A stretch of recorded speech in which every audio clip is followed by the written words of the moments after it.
Hi guys, today we are making some chocolate banana brownie, and because we are trying to make things healthy, we are going to be using millet flour in addition to our white flour. If you have any health condition that prevents you from eating white flour, you can totally omit that. But because I'm going to be eating this with my kids, I'm trying to mix the best of both worlds. Okay, so we start by mashing our banana, followed by all our wet ingredients. If you are not sure of how healthy your eggs are, please do not break it directly into the cake. You can do it in a separate bowl before you add it. Else, if your egg has gone bad, it means all of this mixture is going to go waste. And so this was kind of risky, but because I knew the source of the egg and I knew it was fresh, I was ready to take that risk. Okay, yes, so you mix all your wet ingredients and then you come to the dry ingredients. What you are seeing here is millet flour. Yes, you can also use sorghum flour. And then I'm adding in some cocoa powder, baking soda, baking powder, cinnamon, nutmeg, and then a little bit of salt. Because I don't want to sift my flour, I'm using the whisk to combine everything together. And somewhere along the line in this recipe, we are going to be adding some hot water to activate all the ingredients, and that will ensure that even if there are lumps somewhere, they will eventually be dissolved. So you are going to put your dry ingredients into the wet one. You mix, and then at this point you add in the hot water. This is how I remember how brownies are made.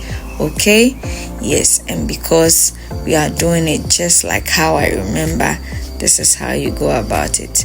Ensure that you don't over mix your butter.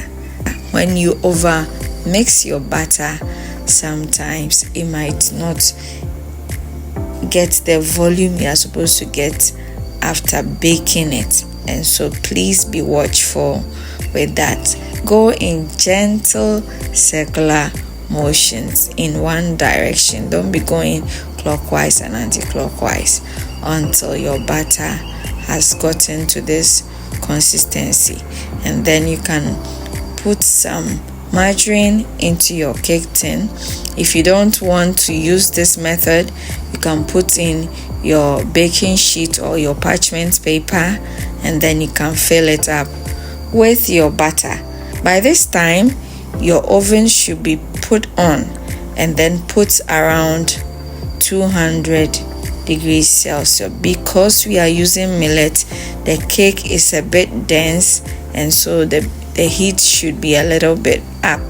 And then you are going to bake between 30 to 40 minutes. So after 30 minutes, you need to go and check on your cake. You put a skewer or a knife into the cake. If it comes out clean, it means your cake is ready. So this is how I put it in this loaf pan.